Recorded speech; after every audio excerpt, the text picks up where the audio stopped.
गुजरात के वडोदरा के अटलादरा माधवनगर आवास योजना की 7वीं मंजिल से कूदकर 2 लड़कियों के सुसाइड करने की घटना सामने आई है।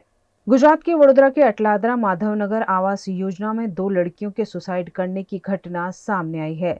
शीला, जिसकी उम्र 14 वर्ष बताई जा रही है, और पुष्पा, जिसकी उम्र 12 वर्ष है, दोनों लड़कियों द्वारा 7वीं मंजिल से छलांग लगाकर जीवन लीला समाप्त कर दी गई। घटना की जानकारी मिलते ही युवतियों के परिवार के लोग और पुलिस घटनास्थल पर पहुंची। यह घटना क्यों हुई, इन लड़कियों द्वारा आत्महत्या क्यों की गई, पुलिस द्वारा इस बारे में जांच की जा रही है। 7-8 માળના જે મકાન છે એમાં 8મા માળથી બે દીકરીઓ અજાણી, પહેલા તો શરૂઆતમાં એવું લાગ્યું કે ભાઈ આ દીકરીઓ અહીંયા રહેતી જ નથી. જે જૂના નજરે જૂના લોકોએ જોયું એ લોકોએ કીધું કે ભાઈ રહેતી નથી.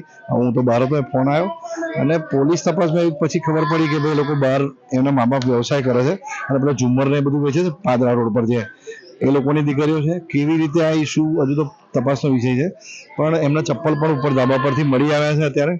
અને બે દીકરીઓનું એ જ જગ્યા પર મોત થયું છે, જ્યાંથી પડી એ જ સમયે એક જ જગ્યાએ મોત થયું બંનેનું.